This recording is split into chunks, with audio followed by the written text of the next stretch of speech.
Paul Irvin Pappy Gunn was a man born and raised between machinery and the sky, a life seemingly forged from metal, engines, and a deep devotion to family. He was neither a formally trained engineer nor a by-the-book officer, but a craftsman, a pilot, and a father with 2 decades of flying and aircraft maintenance in his veins. Before the war, Gunn had spent much of his career in the U.S. Navy as a chief petty officer, later managing a small airline in the Philippines. His knowledge of airplanes came not from textbooks, but from thousands of hours spent prying, dismantling, testing, and sometimes resurrecting wrecks. Experience that made him intimately familiar with every hinge, weld, fuel line, and strange whine of an engine. Yet his true driving force went beyond mechanics or victory. It was the searing pain of watching his family swept into the chaos of war. His wife, Clara Louise, affectionately called Polly, and their 4 children were left behind in Manila when the Japanese invaded, later imprisoned in the Santo Tomas internment camp. For Gunn, this was not merely a personal loss, but an intolerable injustice, a condemnation of fate and of a military bureaucracy too slow to save those he loved. Where others obeyed orders, Gunn felt compelled to act, urgently and fiercely, believing every passing day put his family in greater danger. Regret for leaving them, rage at his helplessness, and frustration with a war machine blind to simple human priorities fused into a single obsession: to end the war as quickly as possible. Professionally, Gunn possessed extraordinary intuition about aircraft.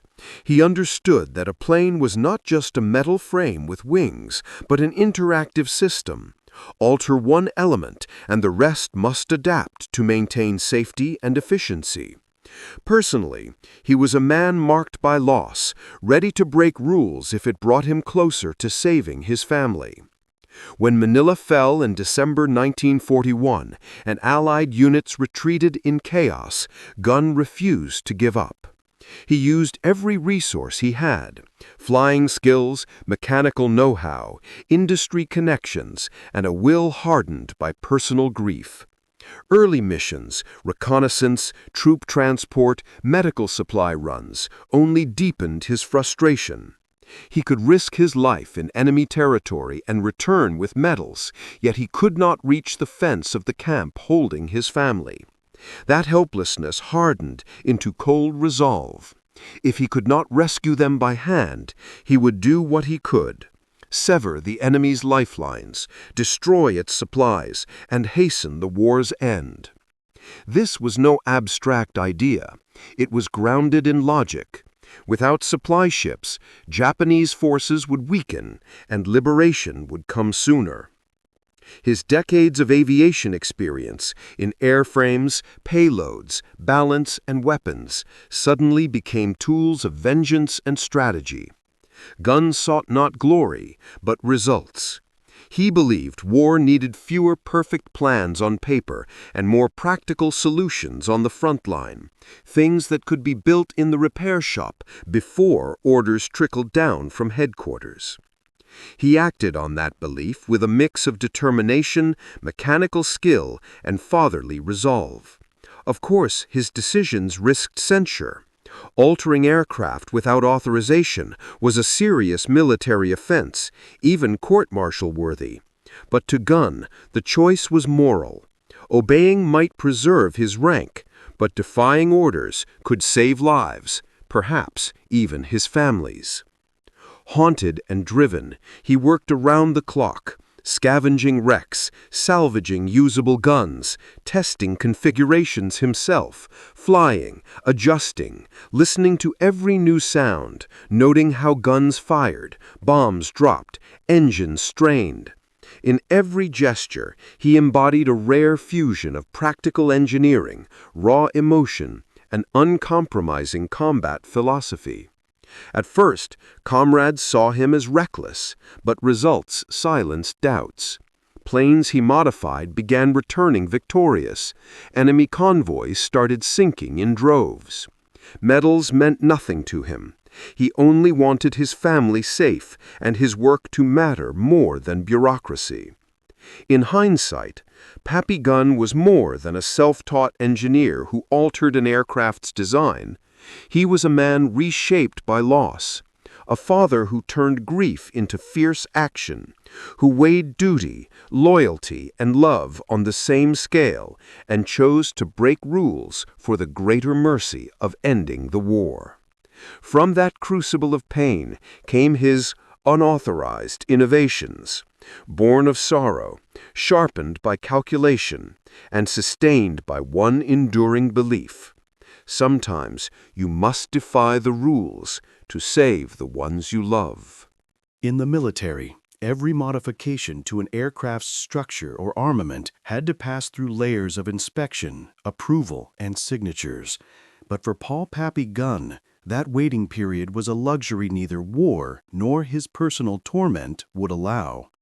Working at air bases in Australia and New Guinea in 1942, he saw a glaring problem.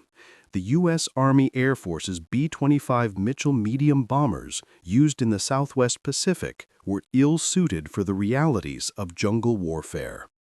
Designed for medium-altitude bombing runs at safe distances, the B-25 was ineffective against small islands, dense terrain, and agile Japanese shipping.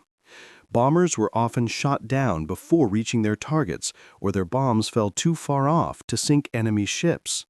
Gunn realized that without a way to strike lower, harder, and more precisely, the air war in the Pacific would become a futile battle of attrition.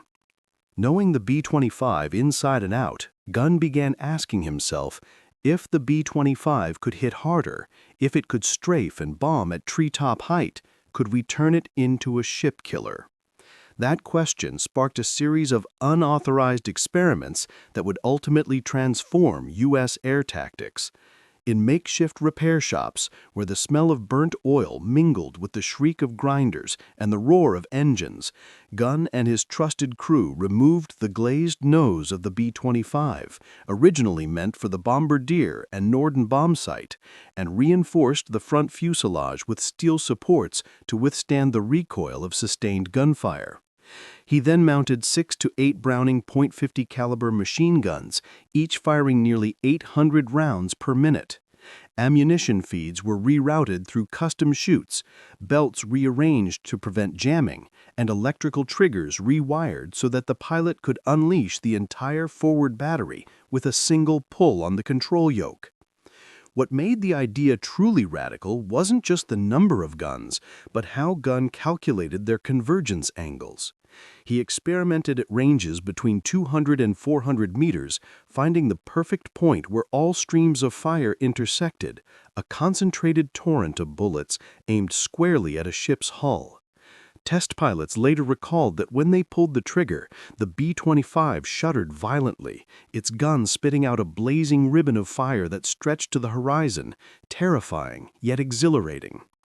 Gunn went further, collaborating with low-level bombing crews to refine the technique of skip bombing, releasing bombs so low that they would ricochet across the water like flat stones before slamming into a ship's side and detonating. This allowed accurate strikes without descending dangerously close to enemy guns. To test his theory, Gunn personally flew the first hybrid B-25, something any other officer would have called madness. One morning in December 1942, he took off from Townsville loaded with bombs and thousands of rounds of ammunition. When he returned, the aircraft was peppered with holes from its own recoil, but the results spoke for themselves. The mock target had been shredded in seconds. He refined the design, adding nose armor, reinforcing the frame, and installing 2 additional side guns, turning the B-25 from a medium bomber into an airborne gunship. Before long, rumors spread across the base about Gunn's monster B-25. Some commanders were furious at his blatant violation of regulations. Others were intrigued. When General George Kenney, commander of the 5th Air Force, finally saw the aircraft in person, he couldn't hide his fascination. He asked, "By what authority did you do this?" Gunn replied simply, "Sir, by the authority to survive and win." Kenny paused, then said, "All right, take it up." In that moment, an act of insubordination became the seed of an air power revolution. Back in the U.S., engineers at North American Aviation received Gunn's field reports and initially dismissed them as a joke. No one believed that so many guns could be crammed into the fragile nose section of a bomber. But when combat reports rolled in, showing Gunn's modified B-25 strafers ripping through Japanese convoys in seconds, skepticism turned to respect. What had begun as a rogue experiment was soon integrated into official production. The B-25G, H, and J models were all designed with heavy forward armament inspired by Gunn's field modifications. What made this achievement remarkable was how little Gunn had to work with. He had no laboratory, no formal test data, and no team of professional engineers, just a handful of mechanics, a few worn tools, and the intuition of a man who had once rewired every circuit of a Pratt & Whitney R2600 engine with his own hands. He understood that war was no place for bureaucracy. It was where ideas were tested in blood. And every time he sat in the cockpit and squeezed the trigger, unleashing 6 guns at once, he knew each bullet was not just aimed at the enemy, it was a step closer to reuniting with his wife and children in Manila. His unauthorized creation, therefore, was more than a technical innovation. It was a moral rebellion, a declaration that in war, effectiveness and humanity could coexist. If done right, one could kill fewer people, end the conflict sooner, and save the innocent. Pappy Gunn was not a thrill-seeker chasing fame. He simply did what had to be done. In his act of defiance, we see the mechanic transformed into a warrior, and the father who turned his pain into a weapon called ingenuity. The Battle of the Bismarck Sea on March 3, 1943, was the ultimate test of everything Pappy Gunn had built. Not only of his engineering genius, but of his conviction that war could be shortened through boldness and practical intelligence. Shortly before the battle, Allied intelligence had detected a massive Japanese convoy departing from Rabaul, carrying over 7,000 troops of the 51st Division, along with equipment, fuel, and ammunition bound for Leh on the north coast of New Guinea. If that convoy reached its destination, Japan would gain a decisive advantage, jeopardizing General Douglas MacArthur's entire Pacific campaign. The task of stopping it fell to the U.S. 5th Air Force, but to destroy such a fleet in narrow, well-defended waters required a radically new approach. At that moment, Gunn's strafer B-25s took the stage of history. Gunn and his team had prepared dozens of B-25s modified into gunships, replacing the glass nose with batteries of .50 caliber machine guns, mounting more guns on the sides, and reinforcing the fuselage to handle the recoil. Pilots had spent weeks training in the new skip bombing technique developed by Gunn and his Australian colleagues, flying at just 50 feet above the sea, dropping bombs so that they would skip across the surface, slide into a ship's hull, and explode after a short delay. They coordinated with formations of B-17s flying at medium altitude to distract and force Japanese ships to maneuver, creating openings for the low-level attackers. Everything was choreographed with the precision of a deadly symphony. Every pass, every dive, calculated to the second. On the morning of March 3rd, the weather was thick with clouds and fog, conditions the Japanese believed would protect them, but instead gave the Allies the element of surprise. As the sun rose, B-17s began their first bombing runs from medium altitude. The Japanese ships formed a defensive T formation and filled the sky with flak, but most bombs missed. While their attention was fixed upward, the B-25s of gun squadrons came roaring in from the southern horizon, flying so low that their wingtips nearly skimmed the waves. The roar of Pratt & Whitney engines mixed with the shriek of wind and the thunder of machine guns. Streams of tracer fire from the 8.50 caliber guns in each nose carved blazing paths across the sea, shredding decks and cutting down Japanese gunners. With the ship's defenses silenced, the pilots eased their control sticks and released bombs at point-blank range. The bombs skipped twice, thrice, then smashed into hulls and exploded, sending pillars of water and fire towering into the sky. The destroyers tried to swerve, but it was too late. Within minutes, the ocean became chaos. Ships listing and burning, shells detonating, bodies drifting amid oil and debris. Surviving pilots recalled smelling fuel and hearing their own bombs detonate in the distance. Some aircraft were hit, but most returned safely. The battle raged for 2 days, ending in an overwhelming Allied victory. All 8 Japanese transports and 4 of their 8 destroyers were sunk. About 3,000 soldiers perished, the rest left adrift or claimed by sharks. The Allies lost only a handful of planes, casualties so low that few could believe the reports.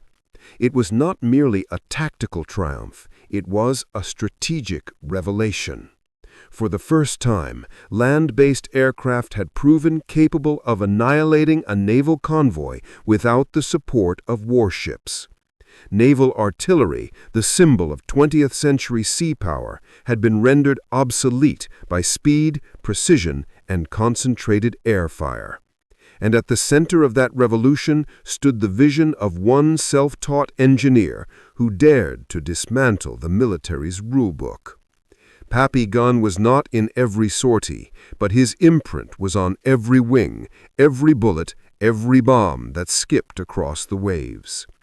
After the battle, U.S. generals called it the Bismarck Sea Massacre, while newspapers hailed it as a Waterloo at sea for Imperial Japan.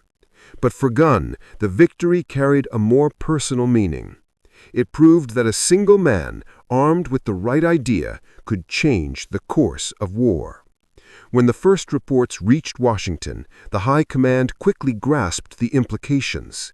The new combination of low-level strafing and skip bombing would become standard doctrine across the Pacific. North American factories were ordered to mass-produce the strafer B-25s, now fitted with 75mm cannons and even more machine guns. Soon, Gunny's B-25s appeared in every campaign from New Guinea to the Philippines, striking terror into every Japanese convoy that dared to sail. Yet the moment Gunn remembered most was not the handshakes of generals or his name in winning reports. After the mission, he sat alone in the workshop, staring at a map marked with the spot where his family was still imprisoned in Manila.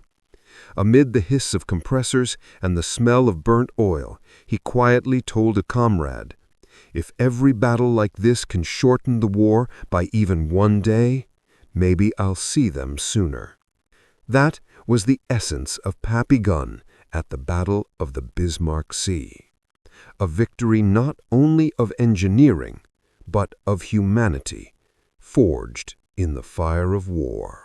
When Pappy Gunn's converted B-25s first appeared in combat and proved their worth in actions like the Bismarck Sea, what followed was not ceremonial praise in an administrative report, but a practical race, from an unauthorized workshop idea to a weapon made standard across an air force. That process was as much about engineering as it was about internal politics, industrial production, and the eventual acceptance that in war, measurable results trump paperwork. The moment operational victory reports reached Air Force leadership, North American Aviation, the B-25 manufacturer, had to take notice. At first, many factory engineers and managers were skeptical.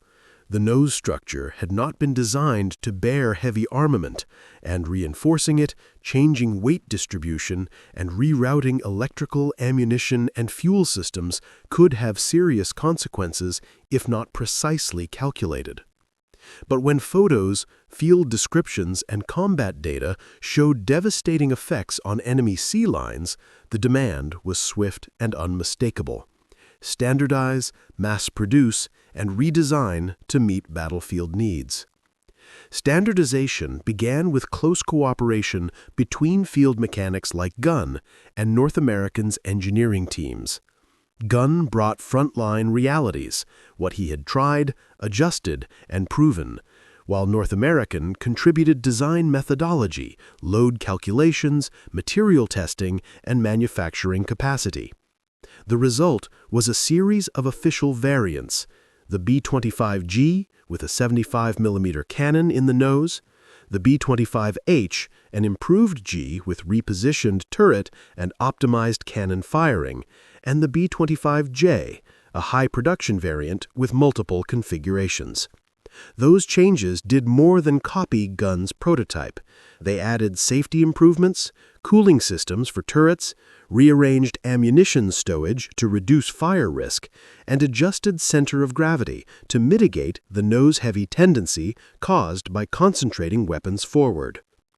Turning a personal innovation into a production line aircraft meant solving many practical problems: standardizing drawings, fabricating robust gun mounts, arranging ammunition feed systems, designing pilot seats and controls so the crew could fire effectively without compromising flight safety, and training a new generation of pilots in a style of warfare that was fundamentally different from medium-altitude bombing. Flight schools had to add instruction on skip bombing, convergent strafing, masthead height flying, very low over water, handling single-engine failures during high-speed low attacks, and reacting to dense anti-aircraft fire. Those crews needed lightning-fast judgment, precise aircraft control, and the courage for each low approach. At the strategic level, the strafers' success forced commanders to rewrite doctrines. Previously, navies and air forces had more distinct roles. Warships handled sea lines and convoy protection, while air forces operated at higher altitudes. Now, land-based air power had demonstrated it could degrade or even annihilate maritime supply routes within its reach. That compelled adversaries to alter resupply tactics, running at night, dispersing into smaller convoys, or shifting to submarines and small craft, while the Allies moved toward tighter integration of air, naval, and intelligence assets, since a strafer's effect was amplified when paired with accurate intelligence and escort operations. As the war drew to a close and Japanese supply convoys were wiped off the Pacific map, Pappy Gunn's legacy lay no longer in the flaming B-25s on the ocean, but in something far deeper: the way he transformed the thinking of warfare, redefining the relationship between individual creativity, military industry, and the power of human determination. Gunn was neither a general, a formally educated engineer, nor a famous designer. He was a mechanic, pilot, father of 4 imprisoned children, who used his own pain as fuel for innovation. The first and most evident part of Pappy Gunn's legacy was tactical impact. Before him, Pacific air warfare was dominated by the high, far, heavy mindset, medium-altitude bombing, strategic raids, and disruption of supply infrastructure. Gunn completely reversed that rule. He demonstrated that victory sometimes comes from low and fast attacks, where pilots could see their targets with the naked eye, strike accurately, and hit the enemy's weakest points. From Gunn's experiments emerged an entire new doctrine: air-sea interdiction, targeting naval transport with aircraft, which was standardized in Allied strategy and later became a model for campaigns in Korea, Vietnam, and even NATO training for decades afterward. Second, Gunn left a legacy of organizational and creative culture within the military.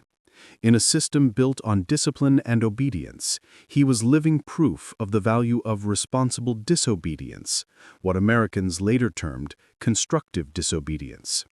He broke protocol not out of arrogance, but to create practical battlefield solutions. Commanders, instead of punishing him, learned that sometimes they needed to listen to those on the front lines, those hands-on with grease, rather than office blueprints. That mindset paved the way for numerous bottom-up innovations in the U.S. military, from mounting temporary radar on aircraft to converting tanks into engineering vehicles to CAS, close air support tactics, all reflecting Gunn's philosophy: if you don't have what you need, make it yourself. Third, Gunn built a bridge between personal experimentation and military industrialization. Thanks to him, aircraft manufacturers understood that feedback from the field was not complaint, but a goldmine of information. The model of collaboration between factory engineers and frontline pilots, formed during Gunn's time, later became a standard in U.S. military aviation. It laid the foundation for the development of modular aircraft like the F-86 Sabre and the A-10 Thunderbolt II. In that sense, Gunn did more than improve a single plane. He shaped how Americans would design, test, and fight with aircraft for the next half-century. Fourth, his legacy was profoundly human, hard to measure, but enduring. Behind the gruff exterior of a never-obey-orders man was the heart of a father and husband. Every gun he mounted on a B-25 was not only to kill the enemy, but also a desperate way to shorten the path home. When his wife and children were finally liberated from Santo Tomas, they knew that his daring, reckless, and creative actions had helped end a war that reunited millions of other families. In a post-war letter to his comrades, Gunn wrote, "If we must bend the rules to win faster, then bend them. Just don't break the human soul." That sentence captured his philosophy. Victory is not only destruction, but also salvation. Finally, Pappy Gunn left an iconic legacy. The image of him, a silver-haired man, hands greasy, standing in a makeshift New Guinea workshop, cigarette in mouth, welding aluminum while mocking orders from Washington, became legendary in U.S. military culture. Generations of pilots later regarded him as the godfather of tactical innovation, and the nickname Pappy conveyed not age, but generosity, encouragement, and mentorship. When he died in 1957 in a civilian plane crash, many of his old comrades still called him by that name, not out of rank, but for the spirit he left behind. Today, whenever one sees a GAU-8 on an A-10 Warthog or the rotating guns of an AC-130 Spectre, one can still glimpse the shadow of Pappy Gunn, a spirit daring to think, act, and change the battlefield with human hands and mind. He did not invent a gun or create a grand theory. He proved that a single person with enough knowledge and determination could bend a vast war machine to their will, and in doing so, change history. That is the true legacy of Pappy Gunn, not steel, not bombs, but the creative will amid chaos, the belief that even amid smoke and fire, humans can use intellect to save what they love.